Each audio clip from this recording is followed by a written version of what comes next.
Another question we frequently get is, I'm surrounded by dentists, very, very heavily saturated, a lot of competition, a lot of choices that dental consumers have to make, right? One of the biggest points in marketing is to answer a question that consumers have, and they all have it whether they realize it or not. It's, why should I choose you over the 14 others that I could choose? Okay, it's a very good question.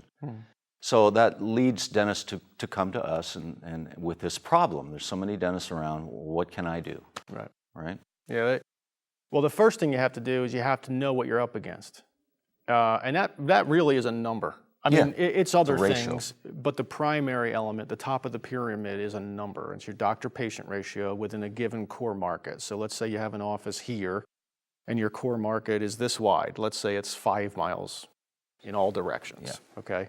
And in that 5 miles, there's one dentist for every 900 human beings, all right? The national average is about 1 to 1650. So you look at that number, 1 to 900, that's your supply and demand number. Right. Okay? There's really only 900 humans to go around for every dentist that's servicing the same core market.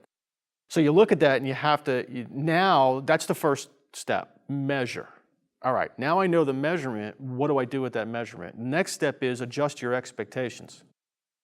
All right, because you know, it's not that, it might be bad news, but if you're not gonna move your practice and you're gonna stay and fight, that's the reality. Yeah, you're in a 1 to 900 market. Now, what does that mean? Does that mean the promotion you do won't work? The answer is no.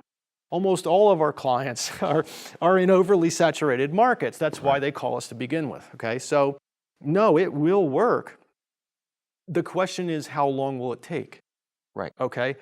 It's not that it won't work. It's, are you patient enough to put out the materials, track the results, receive the results, and allow those results to grow before you give up. Right. That's it. Yeah. It's and not if you got that it's the not patient, going to work. It's not, if you've got the patience to go through that, right, then you're going to be fine. Right. But it's good. You know, it depends. If it's a 1 to 250 ratio, wow. You know, I'd seriously think about moving there. Or buying practices. Or buying practices. Buying practices around you is the way to consolidate a market. Okay, but for most of you, yeah, absolutely, you can fight your way through that. Your expectations need to be adjusted. You are not going to find any medium where you can put minimum dollars that is going to drive a high volume of high quality new patients into your office. And if we're the first people to tell you that and you click off your computer and never visit our website again, it's okay, okay?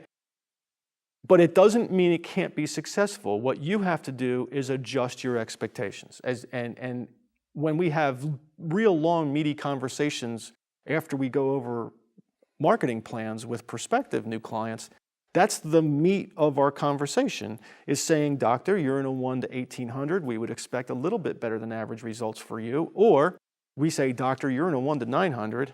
Okay, here's what this means for you. This is going to start off slow. It's going to build momentum in the middle. Toward the end of your first year, you probably won't be at your peak yet. You might have to be into close to your second year before you get to your peak.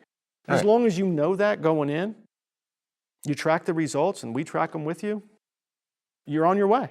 Yeah.